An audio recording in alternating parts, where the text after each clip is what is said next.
अस्सलाम वालेकुम। अब हम स्टार्ट करते हैं रेजोल्यूशन ऑफ वेक्टर्स को, जो हमारा सेकंड टॉपिक है। अब हम बात करते हैं चैप्टर नंबर 4 के सेकंड टॉपिक यानी कि रेजोल्यूशन ऑफ वेक्टर्स। पहले हमने बात की थी एडिशन ऑफ वेक्टर्स में, तो मैंने काफ़ी डिटेल वीडियो आप लोगों को बनाई हुई है, आप लोग वहाँ पे देख सकते हैं। खैर, अब हम बात करते हैं resolution of vectors. Addition of vectors में हमने क्या करा था, तो आप कहेंगे सर हमने दो वेक्टर्स को आपस में क्या करा था, ऐड किया था। किस मेथड से? By head to tail rule की हेल्प से हमने क्या करा था, मेथड से हमने इसको ऐड किया था दो वेक्टर्स को। अगर मैं आपको बात करूं, मैं आपको वेक्टर दूं और इस वेक्टर को क्या करना पड़े, ब्रेक करना पड़े उनके कंपोनेंट्स के अंदर, तो मैं ऐसे प्रोसेस को नाम दूंगा resolution of vectors. Resolution of vectors का मतलब क्या भाई? रेजोल्यूशन का मतलब क्या होता है? रिजॉल्व करना। रिजोल्यूशन क्या है मेरे पास इधर? अगर मैं रिजोल्यूशन लिखूं तो रिजोल्यूशन क्या है मेरे पास? नाउन है।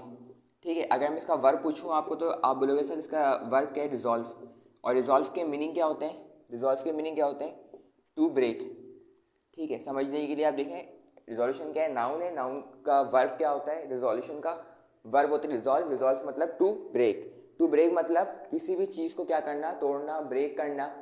इसे हम क्या कहते हैं? रिजोल्यूशन कहते हैं। ठीक है, अब हम किसको सर ब्रेक कर रहे हैं, किसको रिजॉल्व कर रहे हैं? तो भाई वेक्टर्स की बात हो रही है, तो वेक्टर्स को हम वेक्टर्स को जो है रिजॉल्व करने के जो प्रोसेस कहलाता है, उसके कंपोनेंट्स के अंदर ऐसे प्रोसेस को मैं नाम देता हूँ रिजोल्यूशन ऑफ वेक्टर्स। तो क्या लिखा है मैंने, आप डेफिनेशन देख सकते हैं। The process in which the process of splitting of a vector, एक ऐसा प्रोसेस जिसके अंदर वेक्टर को क्या करा जाए, स्प्लिट करा जाए, ब्रेक किया जाए into its mutually perpendicular components, उनके परपेंडिकुलर कंपोनेंट्स के अंदर।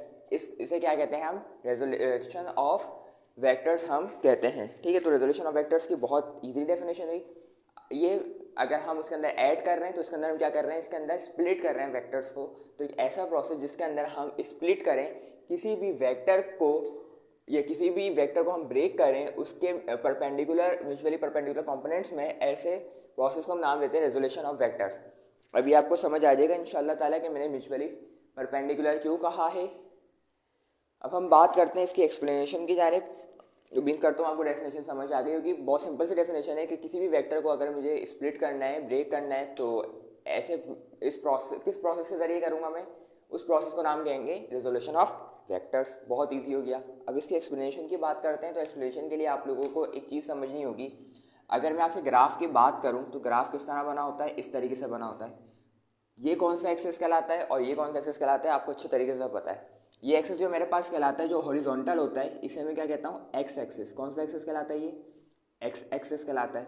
सर ये तो हमें भी पता है, ये कौन सा एक्सेस कहलाता है? ये वाई एक्सेस कहलाता है। ठीक है, अभी क्या कहा मैंने आपको? मैंने एक ग्राफ प्लॉट किया, भी करा नहीं है, ग्राफ के लिए भी मैंने रेडी करा है। और जो मेरे पास हॉरिजॉन्टल, जो मेरे पास वो होगा लाइन जो होती है, वो क्या कहलाती है? X axis. और जो मेरे पास वर्टिकल लाइन जो होती है, वो मेरा कौन सा एक्सेस कहलाती है? मेरे पास कहलाती है वाई एक्सेस। मैं लाइन को सही ड्रॉ कर लेता हूँ ताकि काम हमारा क्या हो जाए, अच्छा हो जाए। तो ये कौन सा एक्सेस है भाई मेरे पास? X axis. और जो वर्टिकल है वो वाई एक्सेस है। अब मैं काम करता हूँ, मैं फोर्स को जो है ना प्लॉट करता हूँ। सही है, अब फोर्स को प्लॉट करता हूँ किस तरीके से? सर इस तरीके से। ये क्या बना दिया मैंने? ये मैंने बना दी फोर्स। क्या बना दी मैंने? फोर्स। ठीक है, ये मैंने क्या बना दी? फोर्स बना दी। और हमें पता है कि रेजोल्यूशन ऑफ वेक्टर में क्या करते हैं, इसके कंपोनेंट्स में क्या करते हैं, हम ब्रेक करते हैं। इसके कंपोनेंट्स में क्या करते हैं? ब्रेक। अब आप बताएं, अब आप अपना दिमाग चलाएं कि इस फोर्स को मैं कितने कंपोनेंट्स में अभी इस वक्त ब्रेक कर सकता हूँ। कितने चांसेस हैं? सर दो चांसेस हैं। कैसे दो चांसेस हैं? देखो, मैं काम करता हूँ, इधर से एक जो है वेक्टर गिरा देता हूँ। ये वेक्टर एक इधर गिरा। ठीक है, तो ये कौन सा कंपोनेंट हो गया मेरे पास? वर्टिकल कंपोनेंट हो गया। कौन सा कंपोनेंट हो गया मेरे पास? ये वाला मेरे पास वर्टिकल कंपोनेंट हो गया। तो इसको क्या नाम दूंगा मैं? F Y. वर्टिकल कंपोनेंट है ना, तो वर्टिकल कंपोनेंट क्या है? Y axis. और फोर्स है तो फोर्स वाई, एफ वाई लिख दूंगा तो मतलब फोर्स ऑन वाई एक्सिस। ठीक है, बट फोर्स ये कौन सी है? वर्टिकल ही है। अब अगर मैं आपसे बात करूँ इधर से लेके इधर तक की, तो ये कौन से मेरे पास फोर्स कहलाएगी? ये फोर्स का कौन सा कंपोनेंट कहलाएगा? एक्स एक्सिस वाला कंपोनेंट कहलाएगा। ये कौन सा कंपोनेंट कहलाएगा मेरे पास? ये वाला जो कंपोनेंट है जो मैंने लाइन ड्रॉ करी है, ये कौन सा एक्सिस कहलाएगा मेरे पास? F x. यानी कि ऐसा कंपोनेंट फोर्स का जो एक्स एक्सिस के ऊपर ड्रॉ हो रहा होगा। ठीक, मैंने क्या सिंपल करा? मैंने सिंपल आपको भाई ये बताया, मैंने ग्राफ लिया, ग्राफ के अंदर मैंने फोर्स मैंने प्लॉट किया। जब मैंने जैसे ही फोर्स को प्लॉट किया तो क्या हुआ सर? अब फोर्स को प्लॉट करने के बाद सर इसके कितने कंपोनेंट्स में आप ब्रेक कर सकते हो भाई? 2 कर सकते हैं, एक एक्स एक्सिस में और एक वाई एक्सिस में। मैं इधर से एक लाइन को परपेंडिकुलरली क्या करूँगा, ड्रॉ करूँगा, और उसके नतीजे में जो मेरे पास फोर्स बनेगा, जो फोर्स का कंपोनेंट बनेगा वो क्या बनेगा, वर्टिकल। और हमें पता है वर्टिकल का मतलब क्या होता है भाई, वाई एक्सिस, मतलब एफ ऑन वाई एक्सिस। और ये जो हॉरिजॉन्टल की अगर आपसे बात करूँ तो वो कौन सी एक्सिस पे होगा, एक्स एक्सिस, यानी कि एफ एक्स। ठीक, अच्छा खैर अब मैं इसके वेक्टर की डायरेक्शन बना लेता हूँ, एरो हेड बना देता हूँ। ये मेरा इधर से लेकर इधर तक के होगा और ये मेरा इस तरीके से इसका हेड बनेगा। ठीक है, ये डबल हेड है फोर्स का भी और एफ वाई का भी है। ठीक है, यहाँ तक के तो हमने बात कर ली कि हमने स्प्लिट कर लिया ग्राफिकली। अगर हम बात करें तो हमने ग्राफिकली इसको स्प्लिट कर लिया, इसको ब्रेक कर लिया उसके म्यूचुअली परपेंडिकुलर कंपोनेंट्स में। तो आपको शायद समझ आया हो कि मैंने इधर परपेंडिकुलर क्यों कहा था। तो आप लोग देखें कि ये मैंने ये जो लाइन ड्रॉ करी थी ये क्या हो रही है, परपेंडिकुलर हो रही है। और जो इसके ऊपर जो एंगल बन रहा है वो कौन सा बन रहा है, 90 डिग्री। इसके ऊपर जो एंगल बन रहा है वो कितने डिग्री का बन रहा है भाई, 90 डिग्री का एंगल बन रहा है, इसीलिए मैंने इसको म्यूचुअली परपेंडिकुलर कहा था। अच्छा मज़े की बात, ये जो फोर्स है ना, फोर्स कुछ ना कुछ क्या कर रही होगी, कुछ ना कुछ थीटा यानी कुछ ना कुछ एंगल बना रही होगी, कुछ ना कुछ एंगल क्या कर रही होगी, वो बना रही होगी। ठीक है, तो मैं उसको शो कर लेता हूँ इधर थीटा से, इसको मैं इधर शो किससे कर लेता हूँ, थीटा से शो कर लेता हूँ कि जो फोर्स होगी कुछ ना कुछ सर थीटा यानी कि एंगल से क्या हो रहा होगी, वो जो फोर्स है कुछ ना कुछ फोर्स जो हमने बनाई है वो क्या हो रहा होगा, कुछ ना कुछ उसके पास थीटा होगा, कुछ ना कुछ एंगल से बन रहेगी, जाहिर सी बात है। ठीक है, अच्छा अब मैं बात करता हूँ आपसे, जो मैंने आपको सब समझाया वो मैं एक्सप्लेनेशन में लिख दिया। मैंने क्या लिखा, कंसीडर आ वेक्टर एफ, एक कंसीडर करो वेक्टर एफ, ये कर लिया कंसीडर एफ। ठीक है, आगे पढ़ते हैं। मेकिंग एन एंगल थीटा, और वो क्या बना रहा होगा, एक एंगल बना रहा होगा थीटा। ठीक है, कोई एंगल बना रहा होगा थीटा अलॉन्ग एक्स एक्सिस, और किसके अकॉर्डिंग बना रहा होगा भाई, ये along x axis, x axis से बना रहा है ना, ये एक्स एक्सिस है, तो एक्स एक्सिस के अकॉर्डिंग क्या कर रहा है, ये एक थीटा बना रहा है, एक एंगल बना रहा है। In order to resolve F into its component, और अगर मुझे इनको क्या करवाना है भाई, रिजॉल्व करवाना है, अगर मुझे इनको रिजॉल्व करवाना है इनके कंपोनेंट्स में फोर्स को, तो क्या करूँगा मैं, we will draw a perpendicular line from its head on x axis. तो मैं क्या करूँगा, एक परपेंडिकुलर लाइन ड्रॉ करूँगा एक्स एक्सिस के ऊपर, जो मैंने आपको बताया, सिंपल वर्डिंग में मैंने लिख दिया। ठीक, तो अगर आप डायग्राम समझ लोगे तो खुद भी शायद लिख सकते हो, इतना मुश्किल है नहीं। अब मैं क्या लिख रहा हूँ, the component which is along x axis is known as horizontal component. भाई सिंपल बात बोली, जो मेरे पास एक्स एक्सिस के अलॉन्ग कंपोनेंट आ रहा है, यानी कि कौन सा आ रहा है सर, एफ एक्स जो आ रहा है, वो कौन सा मेरे पास कहलाएगा, कंपोनेंट हॉरिजॉन्टल कंपोनेंट कहलाएगा। और अगर मैं वर्टिकली बात करूँ आपसे, तो वर्टिकली मेरे पास कौन सा आ रहा है भाई, वर्टिकली जो कंपोनेंट आ रहा है वो एफ वाई आ रहा है, और एफ वाई को मैं क्या नाम दूंगा, वर्टिकल कंपोनेंट नाम दे दूंगा। अब मैंने काम क्या करना है, मैंने काम ये करना है कि फॉर हॉरिजॉन्टल कंपोनेंट और फॉर वर्टिकल कंपोनेंट काम मैं क्या करूँगा, अलग अलग काम करूँगा। ठीक है, तो मैं क्या कह रहा हूँ, हमने फोर्स ली, और फोर्स लेने के बाद हमने क्या करा, हमने फोर्स लेने के बाद उसको उसके कंपोनेंट्स के अंदर ब्रेक किया, हॉरिजॉन्टल और वर्टिकल कंपोनेंट के अंदर। हॉरिजॉन्टल जो मैंने कहलाई उससे हम क्या कहेंगे, हॉरिजॉन्टल कंपोनेंट को एफ एक्स, और जो मेरे पास वर्टिकल कंपोनेंट कहलाया, वर्टिकल कंपोनेंट को मैं क्या नाम दूंगा, एफ वाई। अब हम बात करते हैं, अब हम मैथमेटिकली अगर बात करें तो क्या करेंगे, हम हॉरिजॉन्टल और वर्टिकल दोनों अलग अलग सॉल्व करेंगे और देखते हैं क्या आंसर हमारे पास आता है। ठीक है, अच्छा अगर मैं आपसे हॉरिजॉन्टल ही पूछूं तो हॉरिजॉन्टल में क्या होता है भाई, आप लोगों ने फोर्स भी पढ़ी होगी खैर, तो उसके अंदर हम क्या होता है, अगर मैं आपसे फॉर हॉरिजॉन्टल ही बात करूं तो मुझे ये बताएं कि ये जो मेरे पास परपेंडिकुलर लाइन है उसके सामने वाले जो साइड होती है वो क्या कहलाती है, हाइपोटेन्यूज कहलाती है, आप लोगों को पता होगा। ठीक है, और जो नीचे जो होती है मेरे पास जिस पे वो बेस होती है उसे क्या हम कहते हैं, इसे हम बेस कहते हैं। मैं लिख देता हूँ इधर, ये जो नीचे है मेरे पास एफ एक्स यानी कि ये जो लाइन ड्रॉ करी है मैंने, इसे मैं क्या कहूँगा, बेस कहूँगा। ये ट्राइंगल की बेसिक चीज़ें हैं भाई, ये तो आपको पता होनी चाहिए। और अगर 90 डिग्री से सामने वाला जो एंगल वो लाइन होती है वो क्या कहलाती है हमारे पास, हाइपोटेन्यूज कहलाती है। और जो 90 डिग्री वाली जो लाइन होती है उसे हम कहते हैं परपेंडिकुलर, उसे हम क्या कहते हैं भाई, परपेंडिकुलर। ठीक है, पी लिख दिया मैंने शॉर्ट फॉर्म में, तो परपेंडिकुलर कहलाता है हमारे पास। अब हम ट्रिग्नोमेट्रिक रेशियो से इसको सॉल्व करने की कोशिश करते हैं। और हॉरिजॉन्टल कंपोनेंट की अगर मैं आपसे बात करूं तो हॉरिजॉन्टल कंपोनेंट के अंदर हम फ़ौरन इसको हिंट देंगे कि भाई कॉस थीटा किसके इक्वल होता है, कॉस थीटा किसके इक्वल होता है, आप लोग बताइए, कॉस थीटा किसके इक्वल होता है, यस बेस अपॉन हाइपोटेन्यूज के इक्वल होता है। ठीक है, अगर मैं हॉरिजॉन्टल कंपोनेंट के वाले से बात करूंगा तो कॉस थीटा बात करूंगा, और फॉर वर्टिकल कंपोनेंट में अगर मैं बात करूंगा तो क्या करूंगा भाई, साइन थीटा।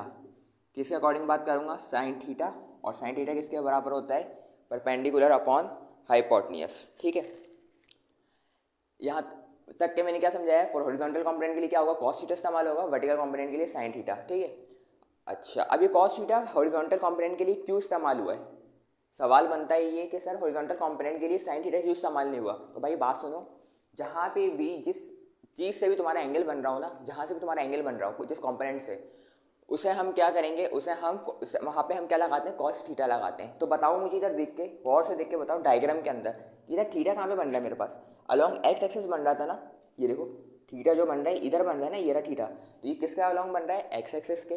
तो इसीलिए मैंने हॉरिजॉन्टल यानी कि एक्स एक्सिस मतलब हॉरिजॉन्टल कंपोनेंट और हॉरिजॉन्टल कंपोनेंट मतलब, इसीलिए मैंने इधर क्या लगाया, कॉस थीटा लगाया। तो कॉस थीटा किसके बराबर होता है, बेस अपॉन हाइपोटेन्यूज। ठीक है, अब एक काम करते हैं, कॉस थीटा की जगह तो मैं कॉस थीटा ही लिखता हूँ। मुझे बताएं इधर देखिए कि बेस क्या है मेरे पास, इधर बेस बताएं इस डायग्राम को देखते हुए, क्या है सर, एफ एक्स। बेस क्या है, एफ एक्स, पहले बता चुका हूँ नीचे वाली बेस होती है, तो ये क्या होगा मेरे पास, एफ एक्स हो जाएगा। हाइपोटेन्यूज देख के मुझे फटाफट बताएं भाई, हाइपोटेन्यूज क्या है, हाइपोटेन्यूज क्या है सर, एफ है। ठीक है, तो हाइपोटेन्यूज की जगह क्या लिखूंगा मैं, एफ लिख देता हूँ। ठीक है, अब मुझे एफ एक्स को क्या करना है, अलग करना है, और एफ एक्स के साथ क्या है सर, एफ डिवाइड में अदर साइड पे जाके क्या करेगा, एफ मल्टीप्लाई करेगा कॉस थीटा से, तो क्या बन जाएगा मेरे पास, F cos theta is equal to F X. मैं इस तरह भी लिख सकता हूँ इसको, यानी कि उल्टा करके कि F x is equal to F cos theta के इक्वल हो गया। ठीक है, और ये मेरे पास क्या आ गई, मेरे पास एक फोर्स की, मैं अगर हॉरिजॉन्टली कंपोनेंट की बात करूँ तो उसके पास मेरा एक फॉर्मूला मेरे पास ड्राइव होकर आ गया है। तो फॉर्मूला क्या है, F x is equal to F cos theta. अब मैं बात करता हूँ फॉर वर्टिकल कंपोनेंट्स के हवाले से। तो भाई वर्टिकल कंपोनेंट मेरे को जल्दी से बताएं, साइन थीटा की जगह क्या आएगा, साइन थीटा। परपेंडिकुलर देख के बताएं जल्दी से, डायग्राम में क्या होगा, परपेंडिकुलर क्या है मेरे पास, एफ वाई। परपेंडिकुलर क्या है मेरे पास, एफ वाई। तो मैं परपेंडिकुलर की जगह क्या लिखूंगा, एफ वाई। और अपॉन हाइपोटेन्यूज है, तो हाइपोटेन्यूज क्या है मेरे पास इधर, फोर्स। हाइपोटेन्यूज क्या है मेरे पास इधर, फोर्स है, तो मैं फोर्स लिख देता हूँ। ठीक है भाई, अब मुझे बताएं, मुझे एफ वाई को अलग करना है, नीचे क्या हो रहा है, डिवाइड हो रहा है, अदर साइड पे जाके क्या करेगा, सिंपल मल्टीप्लाई करेगा, किससे करेगा भाई, साइन थीटा से मल्टीप्लाई करेगा। ये तो बेसिक रूल्स हैं भाई मैथमेटिक्स के, इसको डिटेल में लेके नहीं जा रहा मैं। इसको हम सीधा करके अगर लिखें तो हम इसको सीधा करके भाई F y is equal to F sine theta करके लिख सकते हैं। ठीक है, तो हमने क्या करा, हमने आज अपना टॉपिक को कंप्लीट किया, रेजोल्यूशन ऑफ वेक्टर्स को। और बहुत ज़बरदस्त टॉपिक है ये, अगर मैं आपसे बात करूँ, हम किसी भी वेक्टर को उसके एक्स कंपोनेंट के अंदर और उसके वाई कंपोनेंट के अंदर ब्रेक कर सकते हैं, और उसका मैग्नीट्यूड भी निकाल सकते हैं, सिर्फ according to x axis and according to y axis. ठीक, अब मैं इसको समराइज़ कर देता हूँ, इसको शॉर्ट कर देता हूँ और समराइज़ करके आपको समझा देता हूँ, ताकि आप लोगों को और अच्छा समझ आ जाए। ठीक है, एक तो मेरा तरीका ये होता है कि आप लोगों को पूरा लेक्चर डिटेल में समझाऊँ, उसके बाद एंड में क्या कर दो, उसको आपको शॉर्ट व्यू में 2 मिनट में समझा दूं, ताकि आप लोगों को क्या हो जाए, चीज़ें सारी पक्की हो जाए। मैंने क्या कहा, आज हमने स्टार्ट किया एक नया टॉपिक, यानी कि रेजोल्यूशन ऑफ वेक्टर। रेजोल्यूशन का मतलब क्या होता है, टू ब्रेक। टू ब्रेक मतलब टू स्प्लिट। ठीक है, यानी किसी भी चीज़ को क्या करना, ब्रेक करना, स्प्लिट करना। और अगर अभी हम बात करें वेक्टर्स के अकॉर्डिंग, तो वेक्टर्स को जो हम स्प्लिट करेंगे, ब्रेक करेंगे, उसके म्यूचुअली परपेंडिकुलर कंपोनेंट्स में, ऐसे प्रोसेस को हम नाम देते हैं रेजोल्यूशन ऑफ वेक्टर्स का। तो मैंने क्या डेफिनेशन में लिखा कि the process of splitting of a vector into mutually perpendicular components is called resolution of vector. कि एक ऐसा प्रोसेस जिसके अंदर हम स्प्लिट करें, जिसमें हम ब्रेक करें किसी भी वेक्टर को उसके म्यूचुअली परपेंडिकुलर कंपोनेंट्स में, ऐसे प्रोसेस को हम नाम देंगे रेजोल्यूशन ऑफ वेक्टर्स। मैंने क्या कहा आपको, एक आपने क्या बना दी, ये आपने ये एक्स एक्सिस और वाई एक्सिस आपने ड्रॉ कर दिया। उसके बाद आपने क्या ड्रॉ करी, एक फोर्स आपने ड्रॉ करी। ठीक है, फोर्स ड्रॉ करने के बाद मैं आपको कहता हूँ कि आप उसके कंपोनेंट्स में क्या करो, उसको ब्रेक करो। आप क्या करोगे, फौरन एक पेन उठाओगे ब्लू, और ब्लू पेन से क्या करोगे, इधर से आप जो फोर्स की जो हेड होगा उसके क्या करोगे, एक्स एक्सिस के ऊपर परपेंडिकुलर लाइन ड्रॉ कर दोगे। और जो वो लाइन ड्रॉ होगी वो क्या कहलाएगी मेरे पास, एफ वाई। जो वर्टिकल लाइन जो वर्टिकल एक्सिस के ऊपर बन रही है उसे मैं क्या नाम दूंगा, एफ वाई।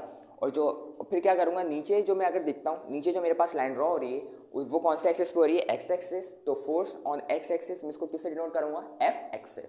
ठीक है, और अब मैं अगर आपसे बात करूँ अकॉर्डिंग टू दिस डायग्राम, तो क्या होगा भाई, मेरे पास बेस ये होगा। ठीक है, थीटा ये कुछ ना कुछ बनाना था फोर्स, ये बेस होगा। और जो परपेंडिकुलर लाइन होती है उसे परपेंडिकुलर कहते हैं, और उसके सामने 90 डिग्री के सामने वाले जो लाइन होती है उसे हम क्या कहते हैं, हाइपोटेन्यूज। ठीक है, तो मैंने इधर ये लिखा कि कंसीडर करो एक वेक्टर एफ को मेकिंग एन एंगल थीटा। एक फोर्स है वो क्या बना रही है, थीटा बना रही है। ठीक है, एक एंगल थीटा बना रही है along to x axis, in order to resolve F into its component, अगर हमें फोर्स को उसके कंपोनेंट्स के अंदर रिजॉल्व कराना है तो हम क्या करेंगे, एक ड्रॉ करेंगे perpendicular line from its head on x axis. हम क्या करेंगे, एक्स एक्सिस के ऊपर एक परपेंडिकुलर लाइन ड्रॉ करेंगे। उस नतीजे में बनने वाले दो कंपोनेंट्स बनेंगे, एक कंपोनेंट बनेगा अलोंग टू एक्स एक्सिस, एक अलोंग टू वाई एक्सिस। जो अलोंग टू एक्स एक्सिस बनेगा उसे हम नाम देंगे हॉरिजॉन्टल कंपोनेंट, उसे हम नाम देंगे हॉरिजॉन्टल कंपोनेंट। और जो वाई एक्सिस पे बनेगा उसे हम नाम देंगे वर्टिकल कंपोनेंट, और जो वाई एक्सिस पे बनेगा उसे हम नाम देंगे वर्टिकल कंपोनेंट। अब हम जाहिर सी बात है दो कंपोनेंट बन गए तो दो कंपोनेंट का अलग अलग काम करेंगे, मतलब फॉर हॉरिजॉन्टल कंपोनेंट अलग बात करेंगे, फॉर वर्टिकल कंपोनेंट अलग बात करेंगे। जहाँ से भी एंगल ड्रॉ हो रहा होता है, जहाँ से एंगल बन रहा होता है, वहाँ पे हम इस्तेमाल करते हैं कॉस थीटा। तो मुझे बताओ देख के फटाफट कि एंगल कहाँ पे, एंगल किससे बन रहा था सर, एक्स एक्सिस से बन रहा था ना एंगल। तो अगर मैं आपसे हॉरिजॉन्टली बात करूँ तो हॉरिजॉन्टल में क्या लगेगा, कॉस थीटा। ठीक है, अब बच्चे क्या करते हैं, रट्टा मारते हैं, कॉस थीटा हॉरिजॉन्टल के लिए क्या है कॉस थीटा। तो भाई बात सुनो, कॉस थीटा जहाँ लगता है जहाँ से एंगल बन रहा हो, तो एंगल कहाँ से बन रहा है हमारे पास एक्स एक्सिस से। तो क्या लिखूंगा मैं फॉर हॉरिजॉन्टल कंपोनेंट के लिए कि कॉस थीटा बराबर होता है बेस अपॉन हाइपोटेन्यूज के। कॉस थीटा की जगह कॉस थीटा राइट डाउन किया, और बेस की जगह मैं देखूंगा डायग्राम के अंदर, तो बेस क्या है मेरे पास एफ एक्स है, तो एफ एक्स लिख दूंगा, और हाइपोटेन्यूज क्या है मेरे पास एफ, तो मैं एफ ड्रॉ कर दूंगा। अब क्या होगा, एफ एक्स को अलग करना है, नीचे डिवाइड कर रहा है, अदर साइड पे मल्टीप्लाई करेगा तो एफ कॉस थीटा हो जाएगा। इधर मैंने लिख दिया F cos theta is equal to F x, इसको मैंने उल्टा करके लिख दिया कि F x equal to F cos theta होता है। तो मेरे पास ये एक्सप्रेशन बन गई। और अगर मैं आपसे वर्टिकल कंपोनेंट के लिए बात करूँ तो वर्टिकल कंपोनेंट में क्या होगा सर, साइन। तो साइन किसके बराबर होता है, sine theta perpendicular upon hypotenuse. और साइन थीटा की जगह साइन थीटा लिखा, परपेंडिकुलर की जगह डायग्राम के अंदर देखें तो क्या है, एफ वाई है। डायग्राम में देखें तो एफ वाई है, और हाइपोटेन्यूज देखें तो फोर्स है। मुझे एफ वाई को अलग करना है, तो जाहिर सी बात है एफ डिवाइड कर रहा है, एफ साइन से मल्टीप्लाई करेगा तो एफ साइन थीटा हो जाएगा। इधर मैंने लिख दिया साइन थीटा, और मेरे पास एक एक्सप्रेशन आई कि F y is equal to F sine theta.